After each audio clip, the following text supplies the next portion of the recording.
to my channel. I'm so glad you stopped by today because today we are going to be making a sea monster. Now when I started this project, I originally was going to be making a water dragon or a water themed dragon, however you want to say it.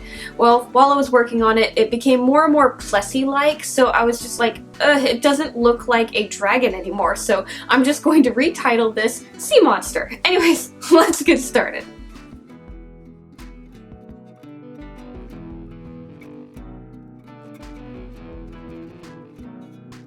Okay guys, so my idea for this sea monster is to kind of combine the idea of a everyday reptile and a plesiosaur. So I kind of want to just add a lot more prehistoric characteristics to a reptile. And obviously make it more aquatic.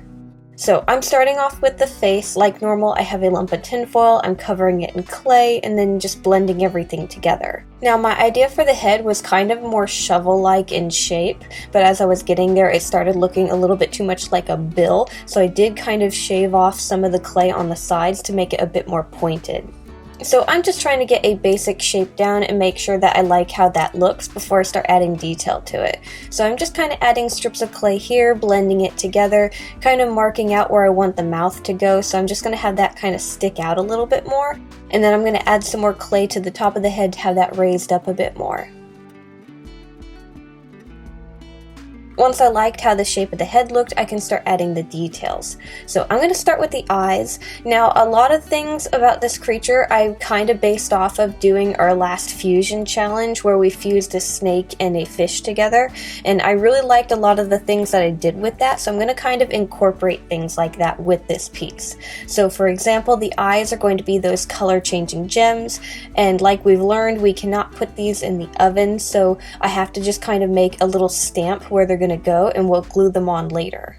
So I'm going to get the placement of the eyes. I wanted to have a little bit of a raised portion above them, that way it didn't look too fish-like. I still wanted it to look like a reptile, and then I also wanted to give it a bunch of nostrils, or kind of gill-shaped nostrils, something along the combination of the two. Now I wanted to frame a little bit more under the eyes so that the eyes looked like they had eyelids a bit. Right now, since I do have to bake clay, I can't build up clay over the eyes, so I have to kind of frame it in a way where it looks okay. So I'm just going to take some strips of clay, they're a little tapered off, and we're going to kind of frame the under portion of the eye and then break those up into scales. Now while I'm working on the area where the eyes go, I do have to constantly make sure that the stamp fits, so you'll see me kind of stamp it multiple times just to make sure that the clay doesn't misshape. After I added the scales under the eyes, I decided to kind of add a bit more texture to the top of the head, so I'm just going to use one of my tools and kind of make larger scale markings here and there, and then I'm going to take another tool and sketch out where the opening of the mouth is going to go. So roughly just sketching that out, trying to figure out where I want it, and then I'm going to kind of push in more and refine and clean up the edge.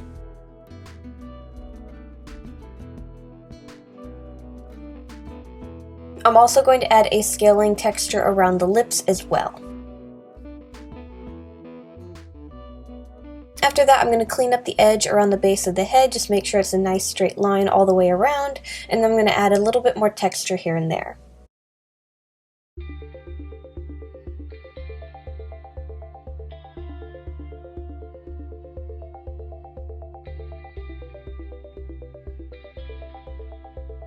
Lastly, I'm going to take one of my pointed tools and I'm going to push in on the opening of the mouth where I want to add teeth. So the teeth are not going to be made out of clay, I'm going to make them out of Instamorph and we're going to glue them into place later. But right now I need to make holes for all of them. So I'm just going to do this to the under teeth. I don't want to have my teeth kind of interlocking, I just want to have the bottom teeth sticking up. So I'm going to push all those holes in and then make sure that I didn't mess up any of the scale texture, and then we're going to put our head in the oven at 275 Fahrenheit for probably about 45 minutes. Now this is actually our only clay piece. This is a rare occasion where I only make one clay piece. Usually I have feet and stuff. We're going to do the feet for this a lot different. So I'm just going to let the head bake in the oven. Once it's done and it's cooled off from baking, we're going to start painting it. Now my sea monster is going to be blue, and the fabric that I'm going to use is kind of a weird fake leather vinyl thing. I used it for the alligator that I made, so if you've seen that, that's the type of fabric that I'm going to use for it. So the colors I'm trying to match are from that. So the first thing that I'm going to do with our head is I'm going to primer the whole thing black to get the undertones and all the shadows in between the scales. So we're going to get everything completely black, let that dry, and then we're going to start going over this with our blues. When adding the blue, I just had a little bit on my paintbrush, and basically what I'm doing is I'm just kind of quickly going over the whole surface of the face. By doing this and not having a whole lot of paint, you'll only end up adding color to the more raised up portions. And that way the black will be in all the sunken in details, and it'll kind of help everything kind of stand out a bit more. After that, I'm going to start working on the details. So like the scales on the lips, we're going to have those a different color of blue, so I'm going to start painting those. The scales that we have framing the eyes, I want those to stand out a little bit as well, so I'm going to add a different tone of blue to that as well. And then I want to have our underbelly of our creature a lot lighter. It's going to be more of a baby blue, so I'm going to start lightening up the under portion of the head to match that. I realized the head was kind of looking a little bit too dark and it wasn't matching the fabric, so I started to lighten it up by just lightly brushing over the whole head. Just kind of adding a little bit of a highlight here and there, and just messing around with the colors and the tones of the blue until it matched the fabric that I wanted to use. Lastly, I want to have a lot of the features stand out, so like the scales on the lips and stuff, I'm going to take a very light blue, almost white, and kind of frame around them. So I'm just going to kind of sketch all the way around the scales on the lips. This pretty much just adds a highlight to kind of separate the two portions of the face and makes everything stand out a bit more. So I'm going to do this to the scales around the mouth, and then I'm also going to do it a little bit around the eyes.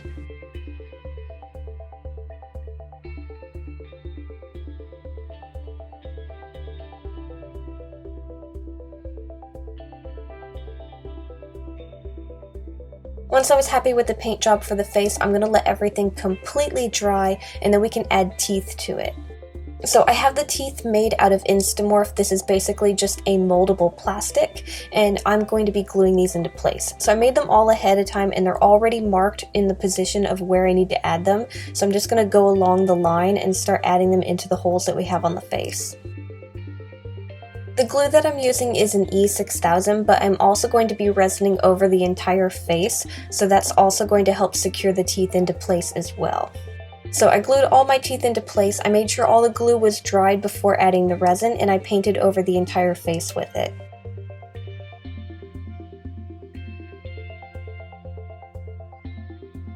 Now I had to let my resin cure overnight, so the following morning I glued the eyes into place on the face. And for this I also used E6000. The reason I didn't glue them ahead of time was because I didn't want the resin to go over them and possibly make it where the color changing effect didn't work.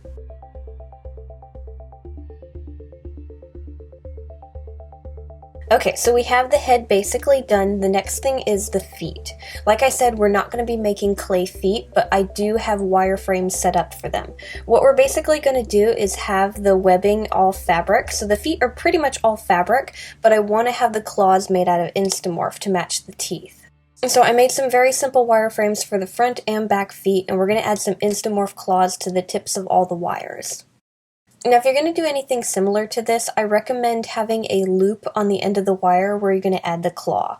So that way there's something to hold on to, and once the Instamorph has dried, it doesn't just pop right off. Because if it was just a straight wire, you could just pull it right off, and we don't want that. So all the ends of the toes are going to be looped, that way it has something to hold on to. So I want all my claws to be the exact same size, so I'm going to be using the same measurement for all of the claws. So I'm not going to just eye it with a spoon, I am actually using a measurement to get all of the claws the same size. Now I will admit this part is kind of time consuming because I had to constantly reheat my water over and over and over again. So don't be surprised if making Instamorph claws and teeth is just kind of a bit of a pain. But eventually, after I think honestly 2 hours of this, I finally got all my claws done. Which I think is really worth it because Instamorph claws won't crack or chip or anything because they're not made out of clay, they're solid plastic. They're going to be a lot more durable. Okay, so now that we have the face and the feet pretty much done, obviously we need to do a little bit more work on the feet, but that part is fabric related, so we're going to start on the sewing. So this is the pattern that I'm going to use to make our sea monster. So I just kind of roughly sketched out a very iguana, kind of reptile shape for it. And then the feet are going to be webbed, so they kind of look like spoons at the end. So I'm going to use this and get everything cut out. So this is the fabric that I was talking about earlier that I was trying to color match. I absolutely love this and I want to try and get it in a different color later because I am running low on this one. So the bit of sewing that we're going to start on first is the sewing for the body. So the body has a left and a right, and we're going to pin these together and sew down the very top portion. So I'm going to use my sewing machine and just sew along that line and get everything connected.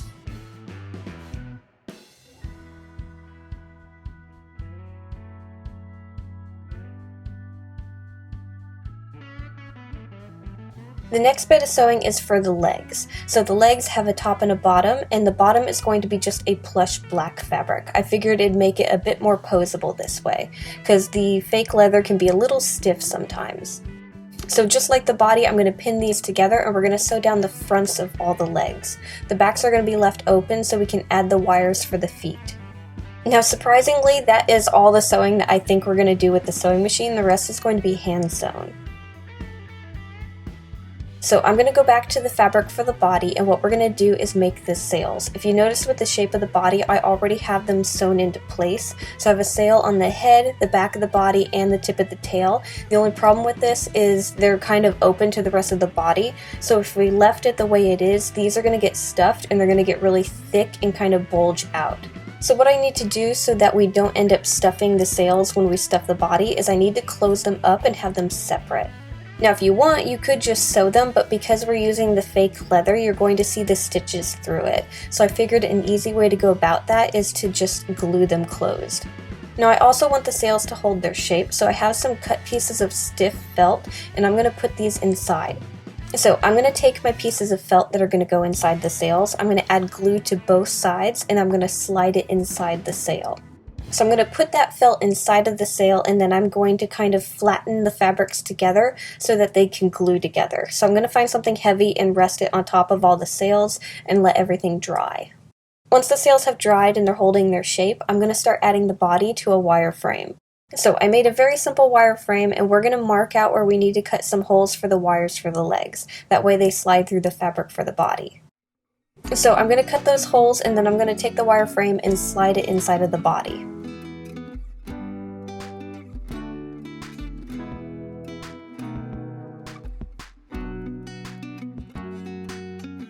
Now we're going to take the clay head that we made earlier and we're going to glue it to the wire for the neck. So I'm going to glue that into place, and then I'm going to take the fabric for the neck and I'm going to glue that around the base of the head. Now when doing this, I noticed that I didn't like how the fabric connected to the clay. It was really rough, so I'm going to fix that up later. I have an idea for it. But for now, I'm just going to glue the fake leather into place on the top of the head. And then I'm going to take the plush fabric that we're going to use for the belly and glue it to the bottom portion of the head. I'm going to let all of this sit and dry for a little bit, and then we're going to start closing up our body. So I'm just going to sew the belly portion to both sides of the body and close everything up. And of course, while I'm doing this, I'm going to be stuffing as I go. So I'm going to start from the top of the head and work my way all the way to the very tip of the tail. Okay, so the body is pretty much done. I love how the sails look. Now we need to put our legs together, and then we can add those to the body. So we already have the fronts of our legs all sewn together, so the top and bottom are connected, and now what we're going to do is we're going to take that wire frame that we have our claws on, and we're going to use that to mark out where the claws are going to go on the foot. Once we've done that, we're then going to start sewing up the very top portion of the foot. But while we're doing that, we're going to be leaving gaps in our sewing where we have the markings for the toes. So we're kind of making like fingerless gloves for our feet. So once we have this sewn, we're going to flip it right side out, and then we're going to take our wire frames with our claws and we're going to slide it inside and push the claws through those holes. I'm then going to take some glue and put it into the backing portion inside of the foot and glue everything into place. That way they hold their shape. Now I will admit this did take a lot of time, but eventually I did get all the claws to stick through on all of the feet. The back feet did have two claws that did kind of give me trouble, but we're going to fix those later once we add them to the body. Now what we're going to do is we're going to start adding our feet to the body. So we're going to start with the wire frame first. So I'm going to take the wire frame inside of the foot and we're going to connect it to the wire frame for the leg. So I'm going to adjust the wires to make sure that they're the correct size. You want to do this because if you left them too long, once you have them connected, the fabric won't reach and you won't be able to sew the leg onto the body. So just make sure that your wireframe is the correct size and get it all adjusted before combining the two. Once you know that it's the correct size, we're going to take a smaller gauge wire, a 20 gauge, and we're going to start wrapping everything together and get it all nice and tight. We're going to do this to the front legs and the back legs. And then once we have the wireframes for all the legs combined, we're going to start sewing our fabric for the legs. So I'm going to take the front legs first, and we're going to do the front portion, more of the shoulder blade portion, and we're going to sew that into place. And then we're going to do the same thing to the under portion, and then we're going to stuff and close up our legs.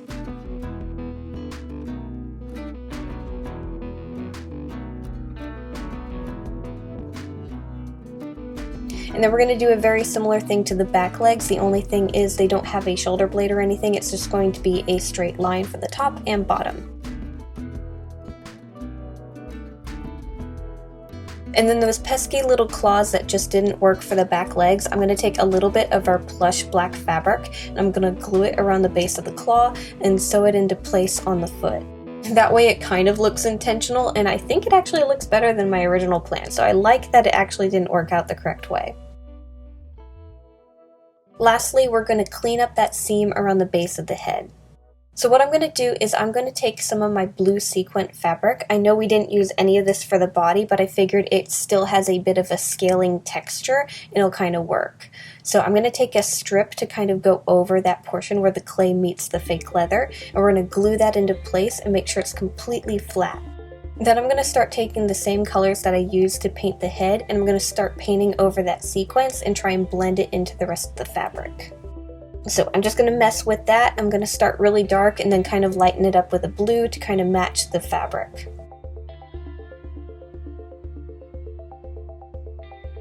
So once I have the colors all matched and it looks really good, I'm going to let this dry, and then I'm actually going to take some 3D fabric paint and start adding a scaling texture over it. So I'm just going to dot a little bit on the top of the head, and while I was at it, I thought it'd be kind of cool to change up some of the scales on the body.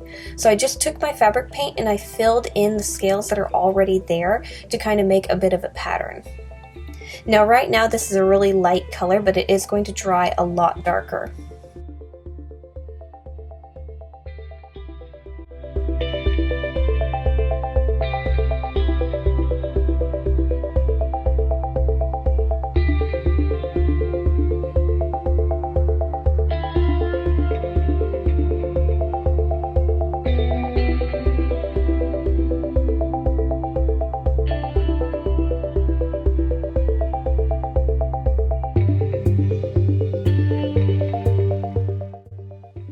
Okay guys, and that's how I made a sea monster. I know he didn't come out exactly as planned because we were going for a water dragon, but I'm happy with how he looks because I didn't even go into the project with a fully developed idea of what I wanted, so I just kind of let it flow, and this is what happened. I like his little pointy teeth. I'm really happy with those. Anyways, I'm going to have him along with a bunch of other creatures in my Etsy shop, so if you guys want to buy anything, check the links down below. Thank you guys so much for watching. Make sure to like, subscribe, all that fun stuff, and I'll see you guys next time. Bye!